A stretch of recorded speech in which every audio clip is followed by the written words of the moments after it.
Yep, use that one. If we come across that sort of press that you were talking about, the negative stuff, can we respond to it like, Why? okay, that's not necessary to do that? No. All that's necessary is to feel your own emotions about the press. Do you know what I mean? Like, you know, in 100 DVDs, by now you would know a bit of my character, even if you haven't spent time with me personally, right? So you know those things. You know what I've been teaching.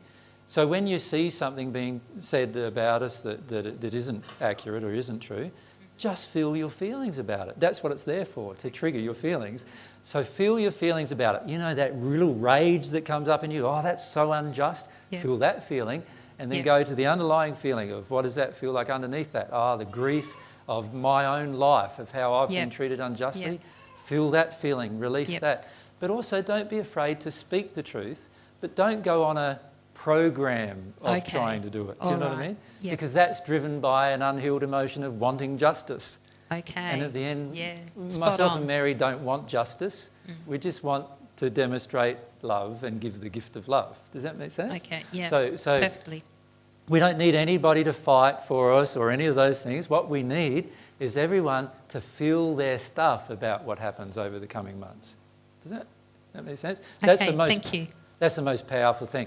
And honestly, one of the things you may or may not be aware of, one of the things we've become very aware of over the last couple of years, is how much disinformation there is, how much effort there is by spirits to provide disinformation, and therefore by a lot of people to provide disinformation to the planet.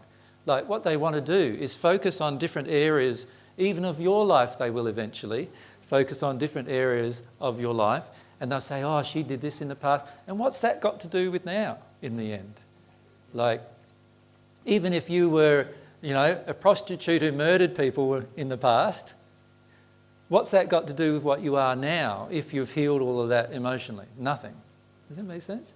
And so what we need to come to terms with is that we need to realise that any attack that comes is just a law of attraction event to help us deal with some more emotion and get ourselves into a more loving space inside of ourselves. So these are great ways for us to deal with our fears, deal with our terror of attack, deal with our feelings of injustice, deal with all of these things. They're all fantastic ways to deal with all of those things. And if we allow ourselves to go through it, we'll come out of it closer to God, closer to each other emotionally. We will know that this isn't a cult, this is just a way of life. You know, at the end of the day, being with God is a way of life. And it's got nothing to do with me, it's got everything to do with God and you. And anything that happens along these lines is going to help you develop that relationship. And the key is to don't avoid confronting situations. Don't avoid them. You don't notice me avoiding those confronting situations. I stand up for them, stand up for truth when you have given the opportunity. But you don't need to go out on a vendetta telling, you know, trying to undo the lies. You know, if I spent all the time trying to undo the millions of lies that have been told about me during my 2,000 years of existence, like, I would be spending the rest of my life doing it. And the truth, the important truth, would not be told. All we need to do is focus on that truth. So every time, you know how sometimes when people say things about you that are wrong, you never did. And you know how you feel. You know, you feel like unjust, you know, feel a bit angry towards the person. Well, all of those emotions are preventing you from being at one with God, right?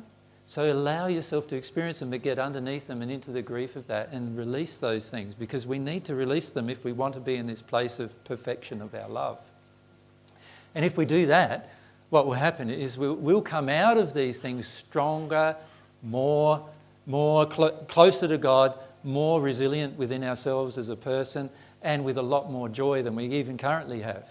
That's how we'll come out, if we focus on dealing with the underlying emotions. But if we focus on the events and the situations and at that person, tell that person off and criticise that person and correct that person, we're going to be finding that our attention is being drawn away from our own self. Our attention is going to be drawn away from our own development. the more I can distract you as a spirit, if I'm a spirit, the more I can distract you from your own development, the happier I am. Right? So don't fall into the trap of getting distracted from your own relationship with God. Ever. No matter what pressure is happening around you. Focus on that first. Don't get distracted about your own relationship with your partner. You know, those are the two most important relationships you can develop your entire life. So don't let other things distract you from them, no matter how oppressive those other things may seem to be. Deal with the emotions of them, but stay focused. This is about you, God, and you becoming the person God created you to be. So we thought we'd give you a bit of heads up with that. The reason why we've had quite a lot of spirits come and talk to us about the coming things, and myself and Mary's a bit freaked about a lot of them, and it's just going to help you work through some stuff, yeah. So sometimes some spirits come and tell us what's going to happen in the future, and sometimes we get just as freaked as you do about that. And we need to work through our own emotions about that. So that's us for the day.